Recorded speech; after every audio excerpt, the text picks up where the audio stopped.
Welcome back to Restore Thrive. Thanks for joining us, guys. Tonight we are going to talk about the hip adductors. That is the set of three muscles that run down the inside of your thigh. Now you may be asking, why would I really focus specifically on these? And the main reason is because these just get neglected so often in our training and don't really become an apparent problem until well downstream of a problem like knee pain, hip pain, pelvis, or even low back pain. So everything from around this pelvis and lumbar spine region down to your knee can be affected by tight or weak adductors here. So if we did just a basic kind of anatomy review here, you've got three parts of the adductors that go from just behind the quad, then you have a medial middle part, and then you have a back third as well. Now these muscles serve different functions. We don't believe in muscle isolation, but we do know that each of these muscles contributes a little bit differently based on its point of attachment, what it's going to do or what it's going to contribute. So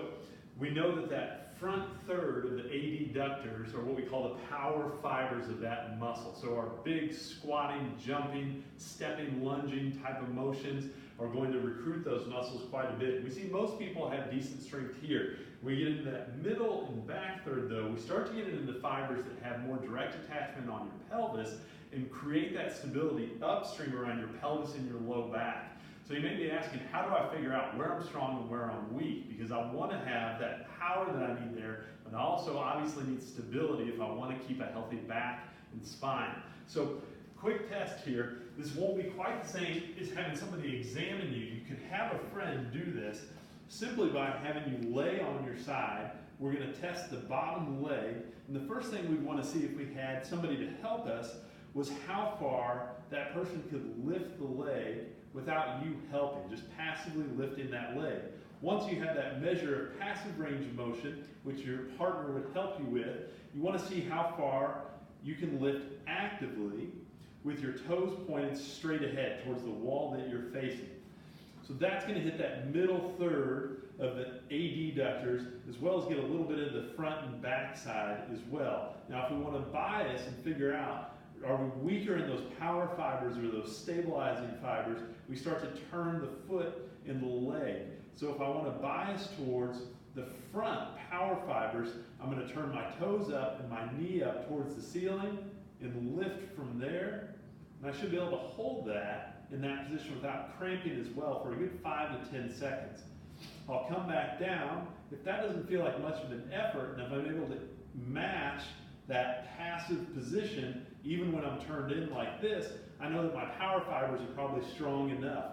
The last one, and this is where we see a lot of people struggle, is in those stabilizing fibers through the back third. Again, we're not isolating, but we're emphasizing that back third now. To do that, we have to lead with the heel pointed up towards the ceiling and the knee pointed down towards the ground. So from here, again, I'll lift, try to get that heel up in the same position, and I'm even a little bit weak in this position. It's a little bit more effort to keep the heel leading, to work that back third, and to hold that position. So we would say, in my case, I'm a little weaker through those stabilizing fibers. What I need to do is just start working that test position as a simple prep exercise before I go out and run or do any sort of lower body lifting. And that's as simple as just a 3 by 10 set of getting myself in the position of weakness, that position of emphasis, and then working up and down. If I have to start with just a brief pause at the top, it's fine to do that. I want to try to keep that knee straight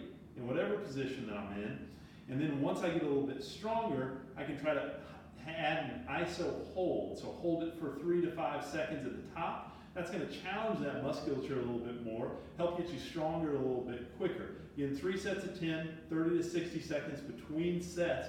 And that's a good way, again, to just warm up those muscles. And a lot of times it's just a matter of accessing those muscles, turning them on, teaching them how to work again. And you can solve a lot of those basic problems in terms of feeling unstable or even having a little bit of pain around your hip. So give this test a try at home, guys. Let us know what you think. Leave a comment below, and we'll talk to you again soon.